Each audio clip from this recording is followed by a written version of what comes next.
رحمن يا رحمن ساعدني يا رحمن. بسم الله الرحمن الرحیم. السلام علیکم ورحمت الله وبرکاته. د مولانا شاه فیصل حقانی سره د روژې ماسخوتن. بعضې خلک په روژه کې زکاتونه ورکوي. یو خبره باید ساتئ چې د روژې زکات سره هېڅ تعلق نشته.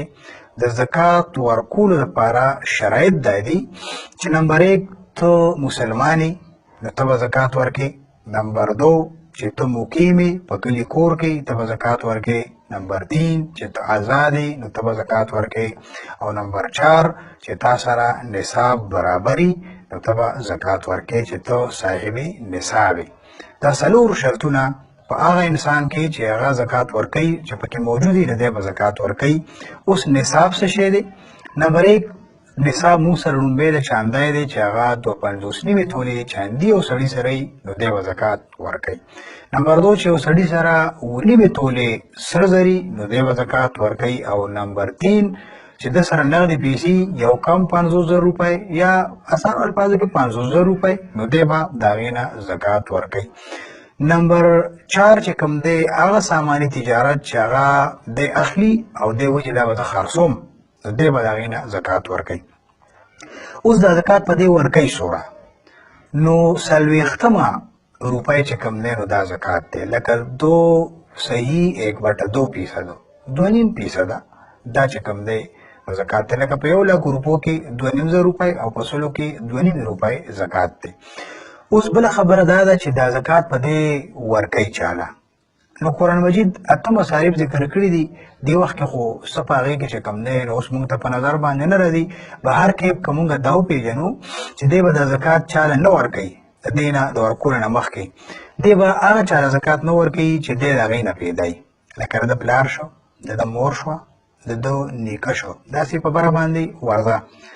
نمبر 2 خبره دا ده چې هغه چاله به دی زکات نه ورکوي چې د ده نه پیدا دي. لکه د ده زیه شو، د ده نوسی شو او داسې په لاندې باندې ورځه. نو دی به زکات دغه خلکو له نه ورکوي بلکې د دغه خلکو نان نفقه دا په ده باندې لازم ده. خپلې ښځې له یو سړی هم زکات نشي ورکولی ځکه چې نان نفقه د ښځې په خاوند باندې لازم ده او واجب ده. دی به هغې له نان نفقه ورکوي. رور له یو سړی زکات ورکولی شي، خور له یو سړی زکات ورکولی شي، د تره زوی له ورکولی شي، خواښې له او سخر له هم یو سړی زکات ورکولی شي.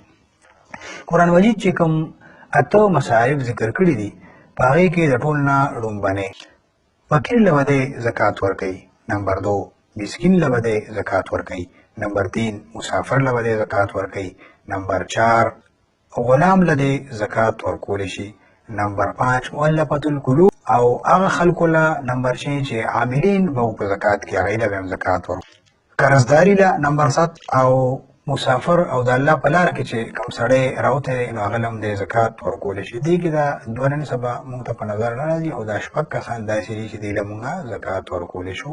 خو زکات کلاو او اعلانیه چې څه مالې ورکوي هغه سړی شامل نه بلکې خلکو ته دا شوقول چې بهی زکات ورکوم تاسو هم ورکوئ.